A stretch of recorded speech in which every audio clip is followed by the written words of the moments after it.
এই নদী পদ্মা বাংলাদেশের অন্যতম প্রধান নদী, আর এই নদীর মাঝখানে গড়ে উঠেছে চরের জনপদ। আজ আমরা আপনাদের দেখাবো রাজশাহীর মিডিল চরের মানুষের জীবনযাপন।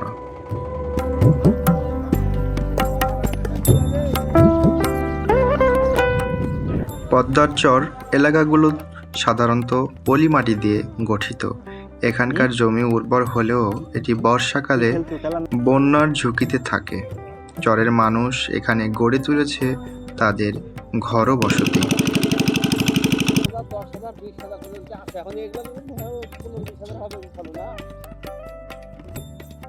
রাজশাহী পদ্মার বুকে অবস্থিত চর মিডিল চর। এখানকার মানুষ প্রকৃতির সঙ্গে লড়াই করে গড়ে তুলেছে এক অনন্য জীবন। চলুন ঘুরে আসি তাদের সঙ্গে।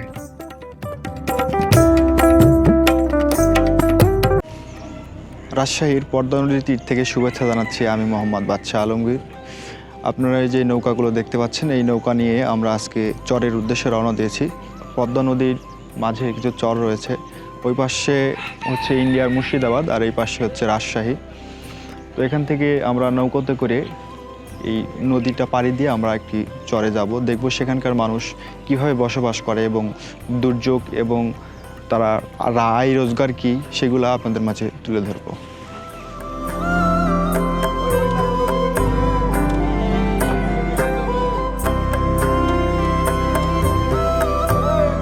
আপনাদের জমি আছে না ওই পাশে?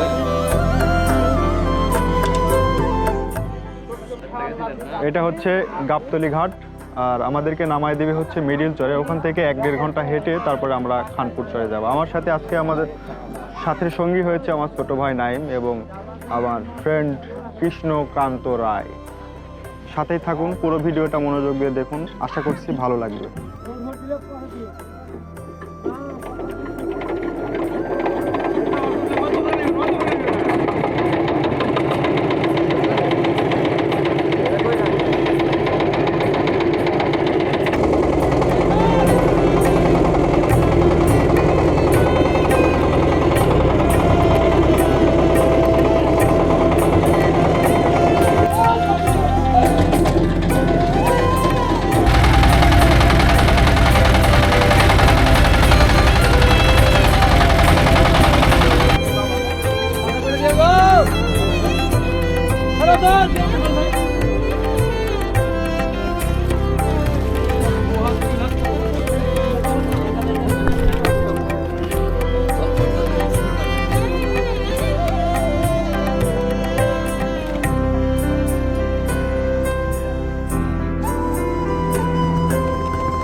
চরের মানুষের জীবিকা মূলত মাছ ধরা, কৃষিকাজ এবং গবাদি পশু পালন। তারা খুব সাধারণ জীবনযাপন করে, যেখানে প্রকৃতির সঙ্গে লড়াই তাদের নিত্য সঙ্গী। এতগুলা গরু কার? আপনাদেরই? এই কয়জনেরই? এখন জন্য কয়টা করে গরু হবে? তাই মানে আপনারা কি শুধু গরু পালন করেন নাকি আরো কিছু আছে? আপনার বাড়ি এখানেই? আমার একটা প্রশ্ন ছিল, সেটা হচ্ছে মনে করেন সবাই তো ভালো জায়গায় থাকতে চায়, মানে আপনারা চরে কেন? চরে ধরেন আমাদের চরেই আবাদ, এই গরুরাই সম্পদ, আর আবাদ করিয়া থাকি। আপনাদের সমস্যা হয় না? না, বর্ষাকালীন সমস্যা। তখন কোথায় যান? তখন ওই পার যায়। ওই পারে আপনাদের জায়গা আছে? কেউ আসে, কেউ না, কেউ বাসা বাড়ি থাকে, আবার নেমে আসে। জমিগুলো কি আপনাদের? আমাদেরও আছে, ওই পারে মানুষও আছে। ওখানে বললো যে সরকারি। এইটা খাস আছে, কিছু খাসও আছে। খাসও আছে, পার্সোনালি আছে।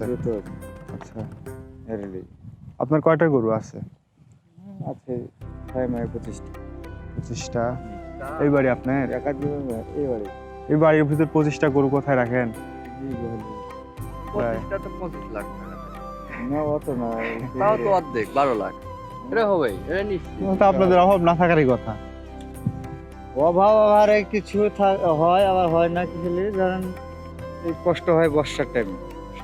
বর্ষার টাইম রিলি ওপারে একটা বিশাল বিল্ডিং তুলে রাখবেন, এই পারে এসে গরু টু চলায় পরে বিল্ডিং করার ধরেন এই তো বলছেন 12 লাখ টাকা, 12 লাখ টাকা বিল্ডিং হবে। এই যে আপনাদের মনে করেন যে এতগুলা যে যদি বসে খান 12 লাখ টাকা 12 মাস। তাহলে আমাদের এই তো আর নেই, ধরেন বছরে 4-3 বিয়ে হয়, যে হলো এবার আমার 25টা করে তো টপ হয়েছিল না, আগে 4-5টা করেছিল, এই 5-7 বছর 7-8 বছরে 25টা হইল।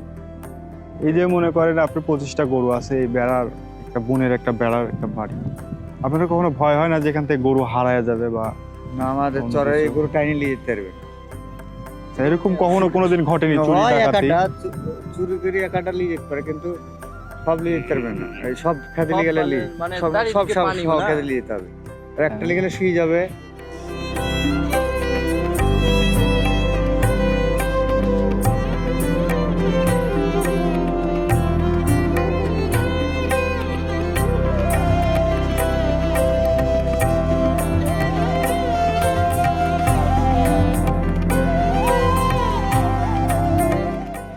এখানকার ঘরবসতি অস্থায়ী প্রকৃতির। বাঁশ, খড় এবং কাদামাটি দিয়ে তৈরি এসব ঘর নদীর ভাঙনের জন্য যে কোনো সময় স্থানান্তরিত হতে পারে। তবুও এখানকার মানুষের মনোবল অসাধারণ।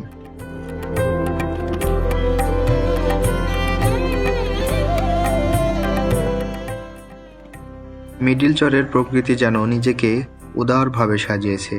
এই জায়গা শুধু সুন্দর নয়, বরং এর বুকেই জীবনের কাহিনী লুকিয়ে আছে।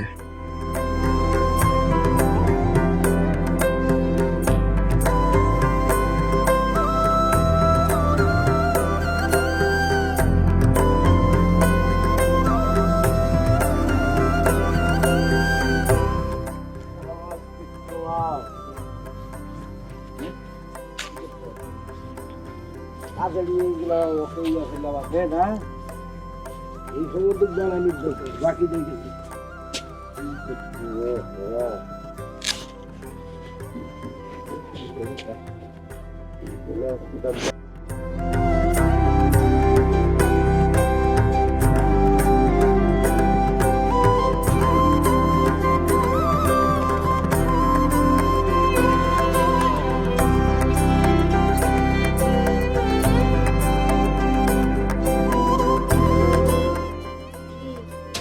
বাহ, এখানকার ধান না?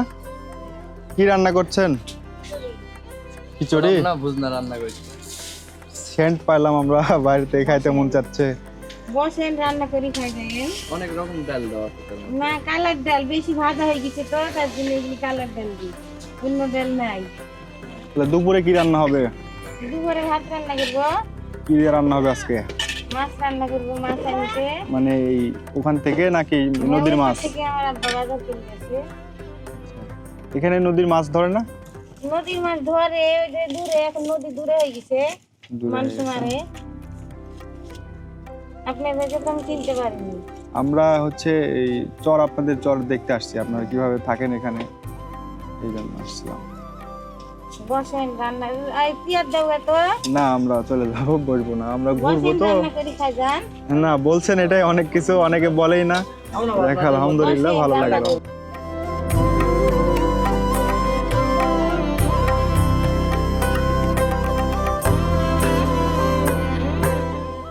এটা হচ্ছে চরের মসজিদ, এখানে মানুষ নামাজ পড়ে।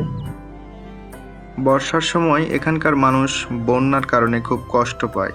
শিক্ষার সুযোগ কম এবং স্বাস্থ্যসেবার অভাব প্রবল। এই প্রকৃতিকূলতার মধ্যেও তারা জীবন চালিয়ে যাচ্ছে। আমরা আছি হচ্ছে মিডিল চরে। মিডিল চরের এই মাঠগুলোতে দেখতে পেলাম অনেক দূর থেকে, যেখানে সরিষার ফুল দেখা যাচ্ছে। আর একটু গেলেই ওই পাশে ইন্ডিয়ার বর্ডার দেখা যাবে।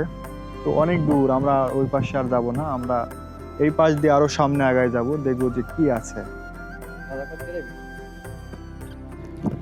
আপনার বাড়ি এখানেই? আমার বাড়ি এখানে কতদিন ধরে থাকেন আপনি? এখানে জন্মের পর থেকে এখানে গরু আছে আপনার? আছে কয়টা? আছে 22-24টা মতন। তাতে আপনার গরু থেকে বাৎসরিক আয় কত আসতে পারে? বছরিক আয় আপনার ধরতে গেলে এই ধরেন হিসাব নাই, 12টা গায়ে থাকলে 12টা বাছুর হবে। 12টা বছর হবে। ওই পাশে আপনাদের বাসা আছে? ওই পাশে কিছু কিছু লোকের আছে, কিছু কিছু লোকের নাই। আপনার আছে কি? আচ্ছা, আমাদের আছে কিন্তু বাড়ি নাই, মাটি আছে। মাটি আরেকটা আছে। প্রশ্ন যে 3 কোয়া। যখন বেশি বন্যা বা জল হয় তখন কি এগুলো ডুবে যায়? হ্যাঁ, এগুলো সব ডুবে যায়, তখন থাকেন কই? তখন উপর চলে যায়। আচ্ছা, আপনার মানে সব দিক দিয়ে হিসাব করলে আপনার মানে সত্য যেটা সেটা হচ্ছে আপনি কি সুখী নাকি দুঃখী মনে হয়? আমরাই সুখী। হিসাবে আপনার কি সুখী লাগে না এই যে এত সুন্দর একটা নিরিবিলি একটা জায়গায় আছেন আমরাই সুখী। হিসাবে, তাই না? কোনো কোলাহল নাই, না। কত একটা শান্ত একটা পরিবেশ। নাই এখানে আমার মনে হচ্ছে। হ্যাঁ হ্যাঁ। এটা হচ্ছে এই মিডিল চরের একটি স্কুল, এমন একটি মাঠ আমরা খুঁজি কিন্তু পাই না। আর এখানে বিশাল মাঠ দেখতে পাচ্ছেন। একটা ভাই আসছে, ভাইয়ের কাছ থেকে শুনে নি আসলে স্কুল চলে কিনা। ভাই, স্কুল কি এটা কি চলে স্কুল? ধরেন মাস্টার টাস্টারের সেরকম দায়িত্ব না, ছেলেগুলো সরকারি মানে খোলা এখন কি খোলে নাকি বন্ধ থাকে? খুলে কখন? আপনার ওই 10টা 11টার দিকে আসে আবার চলে যায়। আপনাদের ছেলে মেয়ে এখানে লেখাপড়া করে না? ছেলে মেয়েও ধরেন সেরকম ভাবে আসে না, আর মাস্টারেরও অত চাহিদা নাই। আচ্ছা, মানে এই জায়গাতে যে আপনারা মানে থাকেন, মানে যে রোজগার করেন, আপনার কয়টা গরু আছে?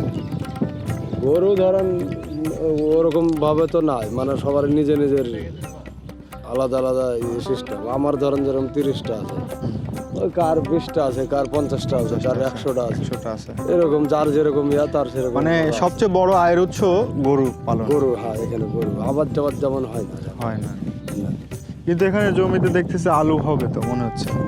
আলু ধরেন এখন করলে হবে, এখন আলু করে না কখন করে? হ্যাঁ, এখনই তো। এখন করলে মানে আপনারা ফসল খুব কম করেন? ফসল করি এই মসুরি, কাঁঠালি, গম, ধান এগুলা করি। মানে আপনার মানে করলে গরুর পোয়া বর্ষাকালে খুব একটা কষ্ট হয় আপনাদের? জি জি, কেমন? বর্ষাকালে কষ্ট হয়। ওই পাশে তো আপনাদের বাড়ি আছে? বাড়ি আছে কিন্তু এই গরু তো আর রাখা যায় না ওই পাশের বাড়িতে। ওই যে কোথায় রাখেন গরু তখন? গরু ফেলে দিত, আপনি যাই বাঁচলে তো হবে না। তো গরুগুলো কোথায় রাখেন তখন? গরু এখন ধরেন ওই 10 নম্বরে যায়, কিছু গরু উপরে চলে যায়, রেড সেন্টার টেন্টার চড়ায়, ও গরুলেই মারা কষ্ট হয়। জি, মানে আপনাদের সবচেয়ে বড় সমস্যা হচ্ছে গরু। গরু, হ্যাঁ। আপনারা তাতে গরু বিক্রি করে একটা হিসাব করে দেখছেন যে বছরে আমাদের এত টাকা থাকে? গরু ওইভাবে আমরা হিসাব করিনি ধরেন, মানে গরু তো ওইভাবে বেচিও নে, হয়তো বা 30টা আছে, এখন আমার হয়তো বা টাকার দরকার 50,000 কি 1 লাখ টাকার দরকার, ওই 2টি একটা বেচনো, ওই যে আবার যা থাকবে থাকি, আর কিছু মূল্য থাকলে এইভাবেই ধরেন চলতে হবে। যে এখন যেরকম দরকার সেভাবে বেচি। মানে আপনি আপনাদের ব্যাংক ব্যালেন্স কোনো কিছুই নেই নাকি? না না, ওই গরুই ব্যাঙ্গল। মানে যত হয় তত বাড়ান, আস্তে আস্তে বাড়তে থাকে। বাড়ানোর চেষ্টা করি, যখন দেখি যে ওই মানে টাকার দরকার সেখন ধরেন বেচতে হয়, তাছাড়া আমরা গরু বেচি। মানে যত বাড়ে বাড়ুক, মানে যাতে বাড়বে বাড়তেই থাকে। আচ্ছা, এরকম সেটাই। আর যখন আপনাদের প্রয়োজন সেক্ষেত্রে বিক্রি করে আবার সেক্ষেত্রে খানা পিনার ব্যবস্থা করে তারপর আবার থাকে গেল। হ্যাঁ, থাকে। আচ্ছা, এইরকম কয়েক জায়গায় ফাঁকা ফাঁকা অনেক দূর দূরান্তে কয়েকজন মিলে বাড়ি করে আছে। এই চরের চতুর সাইডে নদী পানি থাকার চরের নাম হয়েছে মিডিল চর।